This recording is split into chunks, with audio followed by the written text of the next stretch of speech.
Donc ce que je proposerais, bien entendu, si je suis députée, c'est vraiment de faire d'Alstom un acteur aussi de la transition écologique et de la transition énergétique.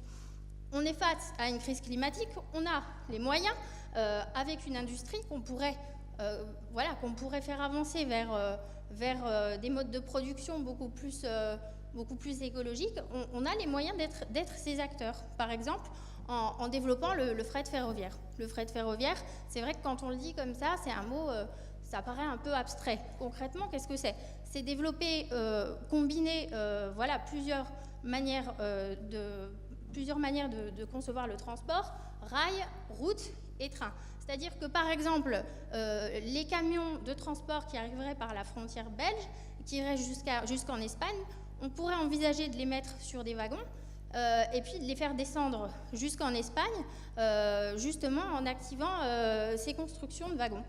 Non seulement ça crée des emplois directs, c'est-à-dire bien sûr pour conduire, mais aussi pour charger et décharger, et ça crée aussi des emplois indirects pour tout ce qui est fonction de support et d'appui dans les territoires ruraux. Donc on a là quand même un potentiel à ce niveau-là, d'autant plus que ça réduirait les gaz à effet de serre, parce que les camions, qu'est-ce que ça pollue? Il y a aussi cette idée qu'on voudrait développer, par exemple, repenser la mobilité individuelle.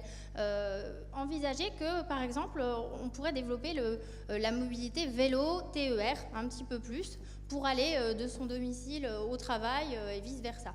Donc voilà, là-dessus, il y a vraiment des choses à faire, hein, voilà, et ça commence par protéger nos fleurons industriels et avoir une vision d'avenir, parce qu'à quoi sert le politique s'il n'est pas capable de réfléchir et de mettre en cohérence des problématiques environnementales et des problématiques sociales.